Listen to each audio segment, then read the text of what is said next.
Ranking member from House Oversight is Congressman James Comer, along with the former White House Council of Economic Advisors acting chair, Tomas Philipson. Okay, first to you, Congressman. The polls show Americans don't believe the president and his team. This is the worst possible spot for them to be in, a credibility crisis.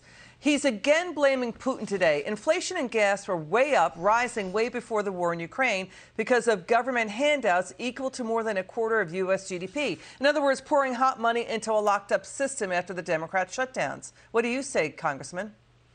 Well, you can't blame Putin for the shutting down the Keystone Pipeline. You can't blame Putin for declaring war against American energy companies. And you can't blame Putin for wanting to pass stimulus after stimulus in your first year and a half in office. Thank goodness for Joe Manchin and Kristen Sinema, or there would be even another $1 trillion worth of printed government money floating out there, leading to more inflation. So unfortunately, the damage has been done. Now we're going to have to face the consequences. There's been too much government spending, and then our economy is too dependent on two other things. First of all, we're too dependent on the price of gasoline because it takes gasoline and oil to function our economy, to get our goods from point A to point B, for us to get to our jobs and everything else. And then secondly, interest rates have been kept so low for so long. The only way to combat inflation now is to raise interest rates, and that's going to have an effect on the housing market, which, when you look at how you measure the economy, the housing market and oil prices are the two most important factors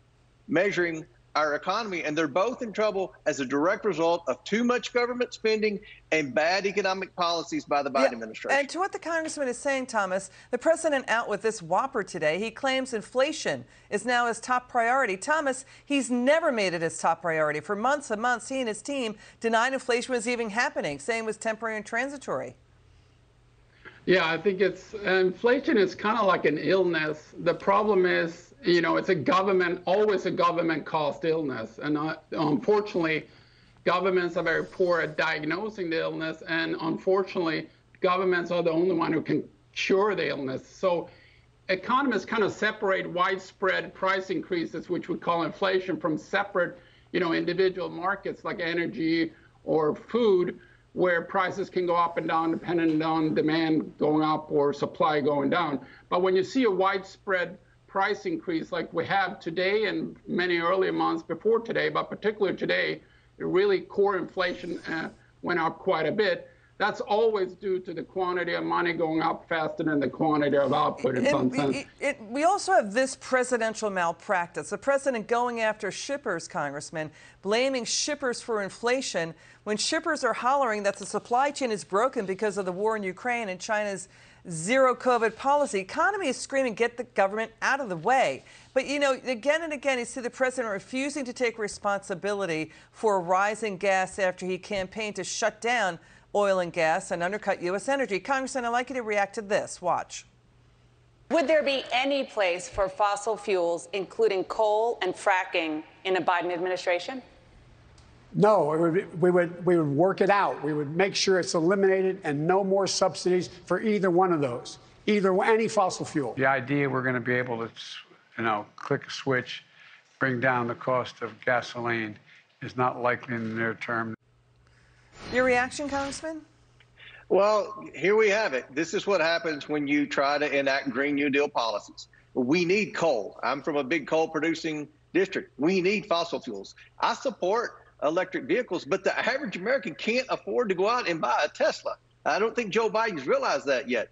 He has a big government salary, and then he, probably the big guy, so he's got his son that helps subsidize his living.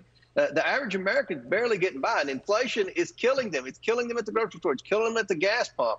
So we can't afford a Tesla. So we have to depend on traditional sources of energy, and that being coal and gas. And unfortunately, his policies have put a hindrance on both of those important energy sources in America. Even Jimmy Carter, Thomas, even though it was a bad plan, even Jimmy Carter had some kind of plan on inflation. Jimmy Carter said cut government spending. They're going in reverse down there in D.C. The majority of Americans, Thomas, expect inflation to get worse. They're changing their spending habits. Now we've got this new report that truckers are, quitting their jobs, also because of high gas. And in Michigan, Illinois, and Pennsylvania, cops and fire departments are cutting back their non-urgent emergency responses because of rising gas. Yeah, I mean, the problem with inflation is also that it's taxation without representation. So it's unelected bureaucrats mainly in the Fed that is sort of forcing this issue. They're well-intended and smart. I met many of them many times when I was in D.C. The problem is they're assigned a task that no one can do, which is to try to forecast our big economy and then fine-tune it. And a lot of people think that's a fruitless activity. But this is kind of Groundhog Day again of people not being able to do that, and we have this inflation we have.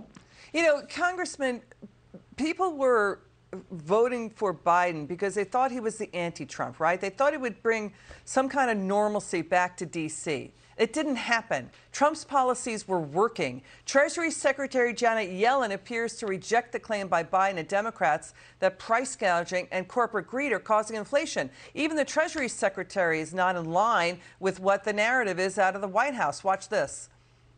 There have been points and moments where the administration, the president, has made the argument that corporate greed is the reason for inflation. You seem to walk away from that a little bit, I thought, during the hearings this week. I see demand and supply as largely driving inflation. Your reaction? Well, Liz, hopefully the American voters have learned a lesson, and that lesson is policy is more important than personality. And the American voters, for whatever reason, didn't like some of the former president's personalities, but his policies were working. We had a strong economy. If you didn't have COVID, I mean, there's no telling where this economy would be in a second Trump administration. So Joe Biden came in, and you can see how much damage you can do in a short period of time as president of the United States when you have control of both the House and the Senate. We are seeing what full Democrat control looks like, and I don't think the American people want to see any more of it. Hopefully in November they'll change course in the ballot box. Congressman Comer, Tomas Philipson, a pleasure to have you on. Have a good weekend for the both of you.